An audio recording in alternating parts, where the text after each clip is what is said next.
우리가 하나님을 믿고 그분께 예배를 드리고 그분께 기도를 드리고 또 우리 기도를 드리고 하면 우리 삶에 참으로 많은 변화가 일어납니다.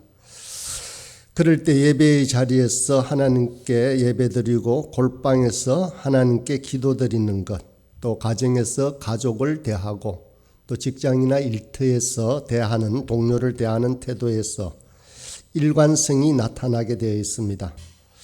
우리가 올바른 기독교 신앙을 가지고 있으면 신앙은 삶의 모든 자리에서 일관되게 통일되게 흐른다는 것을 알게 됩니다. 한편 우리는 죄인이기 때문에 이런 기본적인 균형이 자주자주 깨어지기도 합니다. 그래서 우리의 삶이 전부 예배드리는 것처럼 그렇게 일관된 삶을 구성하지 못할 때도 있습니다. 예배를 드리는 삶은 가정에서나 직장에서나 이웃을 대할 때의 모습이나 하나님의 대할 때의 모습이 그렇게 일관되게 흘러야 하는 것입니다. 그렇지만 자주자주 깨어지는 것입니다. 그럼에도 성도는 삶의 모든 영역에서 우리의 삶을 지배하는 동일한 일관된 규칙이 있음을, 그렇게 원칙이 있음을 알아야 하는 것을 잊지 말아야 합니다. 그리고 우리 삶이 계속 그렇게 흐르도록 이끌어 가야 하는 것입니다. 우리가 예수님을 믿고 삶의 일관성을 추구하게 되면 아주 우리 삶에 중요한 변화가 일어나게 되어 있습니다. 그 중에서 하나를 오늘 본문에서 살펴보고자 합니다. 그것은 사람을 대하는 자세입니다. 일관된 삶을 살아가는 성도가 어떻게 사람들을 대해야 하는지에 대해서 잘 요약된 본문이 오늘 본문입니다. 12절의 말씀을 제가 다시 읽겠습니다. 형제들아, 내가 너희와 같이 되었은즉 너희도 나와 같이 되기를 구하노라. 너희가 내게 해롭게 하지 아니하였느니라. 첫 번째로 일관성을 가진 성도가 사람을 대하는 방법은 내가 너희와 같이 되는 것입니다. 내가 다른 사람과 같이 되는 것, 이것 또한 아주 중요한 것입니다. 우리가 사는 사회는 모두가 자기 중심적입니다. 그래서 남이 나에게 맞춰주기를 원합니다. 그러나 우리들은 세상의 방식을 따라 살지 않습니다. 하나님을 예배하고 예배의 자리에서 주님을 만나고 기도하는 성도는 자기 중심적으로 대하지 아니하고 자신이 중심적이 되지 않고 다른 사람이 나에게 멈추고 나를 따라가게끔 하지 않습니다. 오히려 성도 자신이 다른 사람과 같이 됩니다. 우리 사회는 사람들에게 주관이 분명하고 고집스럽게 초지일관 뜻을 세워 밀어붙여야 성공한다고 말을 합니다. 그러나 우리는 이와 다른 방식으로 살아야 합니다. 마태복음 7장에서 예수님께서 전하신 산상수훈을 보면 황금률이 나옵니다. 마태복음 7장 12절입니다. 그러므로 무엇이든지 남에게 대접을 받고자 하는 대로 너희도 남을 대접하라. 이것이 율법이요 선지자니라. 다른 사람이 나에게 해주기를 바라는 일을 내가 먼저 다른 사람에게 해주라 하는 것입니다. 오늘 본문에 나오는 사도 바울은 유대인임에도 불구하고 갈라디아 지방에 들어갔을 때 유대인의 문화와 특정한 삶을 그들에게 강요하지 않았습니다. 또 사도 바울은 당시 유대 사회에서 가장 탁월한 스승 밑에서 배운 탁월한 학자지만 선생으로서의 존경을 받으려고도 강요하지 않았습니다. 바울은 전혀 알지 못하는 이방인들 속에 들어가서 똑같이 살았습니다. 바울은 오직 복음과 이방인인 갈라디아 사람들의 구원에만 초점을 맞추고 있습니다. 그래서 자신을 비워 다른 사람과 같은 삶을 살아갔습니다. 바울에게 있어서 복음은 정말 중요했습니다. 복음이 가져오는 구원과 복이 무엇인지를 잘 알았기 때문에 이웃들에게 이 복음을 바르게 전하고 나누기 위해서 나머지 모든 것을 포기한 것입니다. 그들의 종이 되어 그들과 같은 모습으로 그들을 대했습니다. 가장 중요한 복음만 드러나도록 했습니다. 그러면서 바울은 거짓 선생의 유혹에 넘어져서 흔들리고 있는 갈라디아 성도들에게 또 이렇게 말합니다. 너희도 나와 같이 되기를 구하노라라고 권면합니다. 너희도 내가 전한 복음 때문에 모든 것을 상대화하고 종로로 타고 모든 사람을 각 모양으로 나타난 모든 사람에게 각각의 모양으로 나타난 나처럼 되라고 하는 말입니다. 너희도 복음을 소중하게 여겨라. 절대로 유대인이 되기 위해서 할례를 받아야만 된다라고 말하는 거짓 선지자들을 따르지 말라고 하는 것입니다.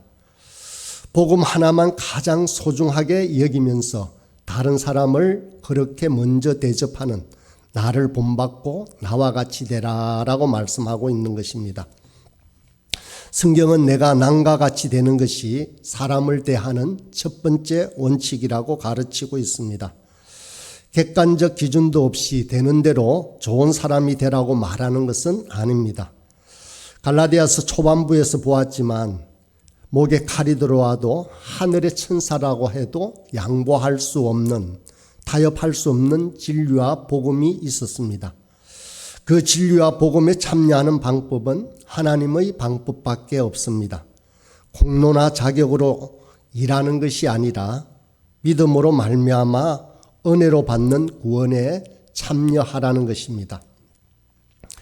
그러나 그 외의 모든 것에 대해서는 사람들의 유익을 위해, 복음을 위해 모든 사람에게 각 모양으로 나타나기를 주저하지 않는 것이 성도가 사람을 대하는 또 세상을 살아가는 중요한 원칙입니다. 이제 성도가 사람을 대하는 두 번째 원칙을 보겠습니다. 갈라디아 지역 성도들이 바울을 대했던 모습에서 나타납니다. 그들이 바울을 처음 만났을 때 어떻게 대했다고 말하는지 12절 하반절부터 13절까지 보겠습니다. 너희가 내게 해롭게 하지 아니하였느니라. 내가 처음에 육체의 약함으로 말미암아 너희에게 복음을 전한 것을 너희가 아는 바라. 원래 사도 바울은 갈라디아 지역으로 가려고 한 것이 아니었습니다. 전도 여행을 하다가 병이 들었습니다. 몸이 약해져서 아파서 갈라디아 지역에 머물게 된 것입니다. 그래서 갈라디아 지역에 복음을 전했습니다. 그런데 어떤 일이 일어납니까? 14절에 보니 너희를 시험하는 것이 내 육체에 있으되 이것을 너희가 업신여기지도 아니하며 버리지도 아니하고 오직 나를 하나님의 천사와 같이 또는 그리스도 예수와 같이 영접하였도다. 말씀 초두에 너희를 시험하는 것이 내 육체에 있으되라고 기록되어 있습니다. 갈라디아 지역의 사람들에게 시험 들게 할 만한 것이 바울의 육체 속에 있었다라는 것입니다.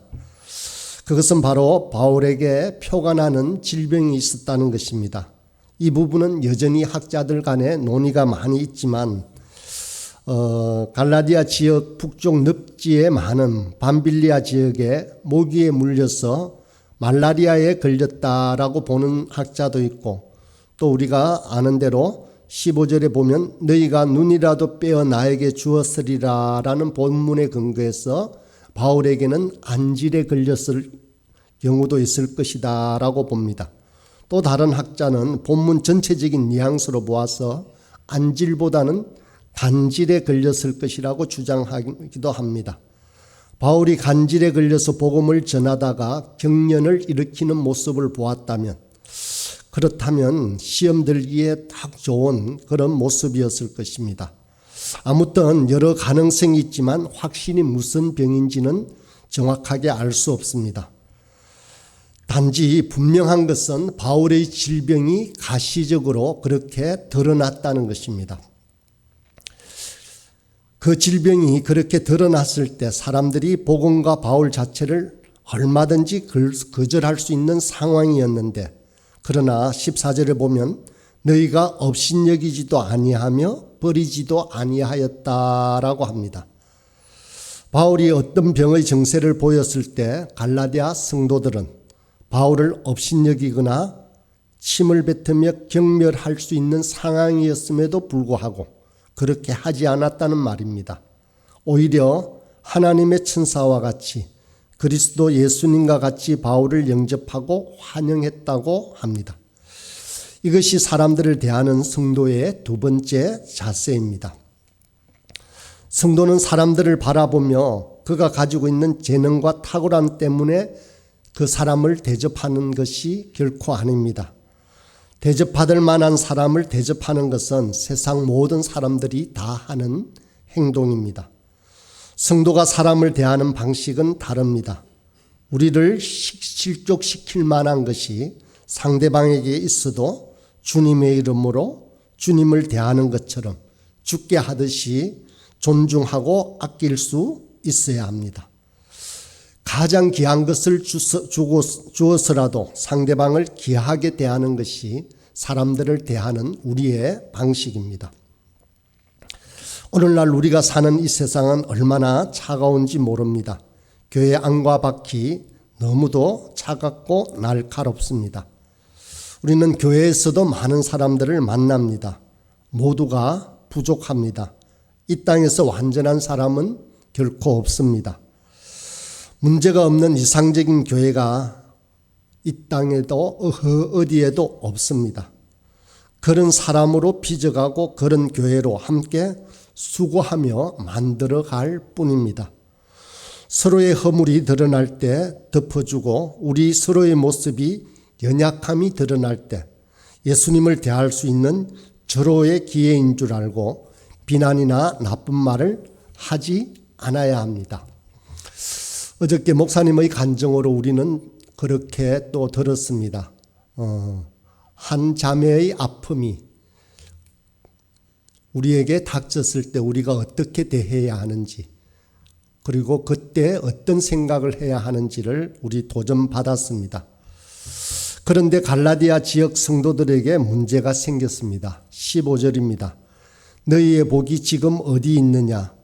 내가 너희에게 증언하노니 너희가 할 수만 있었더라면 너희의 눈이라도 빼어 나에게 주었으리라. 너희의 복이 지금 어디 있느냐? 여기서 말하는 복이라는 것을 다른 성경에 보면 기쁨이라고 번역이 되어 있습니다. 그렇게 복음을 좋아하고 복음 때문에 바울이 가진 모든 허물을 덮었으면서 눈이라도 뽑아주고 싶어 했던 그 기쁨, 복음이 가져온 그 복이, 축복이 어디 갔는지 묻고 있습니다. 다 사라졌다는 것입니다. 16절을 보면 그런즉 내가 너희에게 참된 말을 함으로 원수가 되었느냐라고 할 정도로 원수같이 되었다는 것입니다. 어떻게 그런 일이 일어날 수 있겠습니까? 17절에 그 이유가 나옵니다. 그들이 너희에게 대하여 열심 내는 것은 좋은 뜻이 아니요 오직 너희를 이간시켜 너희로 그들에게 대하여 열심을 내게 하려 함이라. 이간하는 자들이 나왔다는 것입니다. 교회는 온갖 사람들이 모이는 공동체입니다. 초대교회로부터 지금까지 교회 안에 이간질하는 무리가 있다는 것입니다. 교회 밖은 역시 말할 것도 없습니다. 우리 교회는 전혀 그렇지 않지만 교회 안에도 말을 좋게 하지 않는 악한 무리가 생길 수 있다는 것입니다. 그리고 그 무리는 끊임없이 오늘 본문에도 바울을 이간질하는 그런 사람들이라는 것입니다. 바울이 전한 복음은 반쪽짜리다. 바울이 사도가 된 것은 의심가는 대목이 너무도 많다. 예수님이 직접 뽑지도 않고 예수님을 살아생전에 만나지도 못한 자다. 바울은 사도가 아니다라고 하면서 온갖 비난을 바울에게 퍼부으면서 이간질하고 있는 것입니다. 혹시 만약에라도 우리 가운데 이런 일이 일어난다면 성도가 사람을 대하는 세 번째 원칙을 생각해야 합니다. 19절입니다. 나의 자녀들아 너희 속에 그리스도의 형상을 이루기까지 다시 너희를 위하여 해산하는 수고를 하노니. 이간질 당하는 일이 생기면 절대로 어느 한쪽에 속해서 편을 가르지 말아야 합니다. 믿었던 사람에게 상처를 받았다면 우리 속에 있는 억울함을 호소하지 말고 해산하는 수고와 고난을 감당하기로 결심해야 합니다. 어떤 일이 일어나도 해산의 수고를 아끼지 않고 지불하면서 서로 책임 있게 사랑하고 감당하는 그런 공동체가 되어야 합니다. 그렇다면 언제까지 그런 수고를 해야 할까요? 본문에는 그 속에 그리스도의 형상이 만들어질 때까지라고 합니다. 우리 속에 예수 그리스도의 모습이 만들어질 때까지 이 일을 해야 하는 것입니다. 우리는 예수님을 믿는다고 말하는 것으로만 만족하는 사람이 아닙니다. 우리 속에 주님의 모습과 흔적, 그리고 주님을 주님 되게 하는 그 형상이 드러나기까지 해산의 수고를 그치지 않는 사람들이 되어야 하는 것입니다. 그래서 척박한 이 땅에 따뜻한 주님의 영광스러운 구원의 복이 구석구석 흘러가도록 저와 여러분이 또 우리 부활소망교회가 그렇게 쓰임받기를 간절히 소원합니다.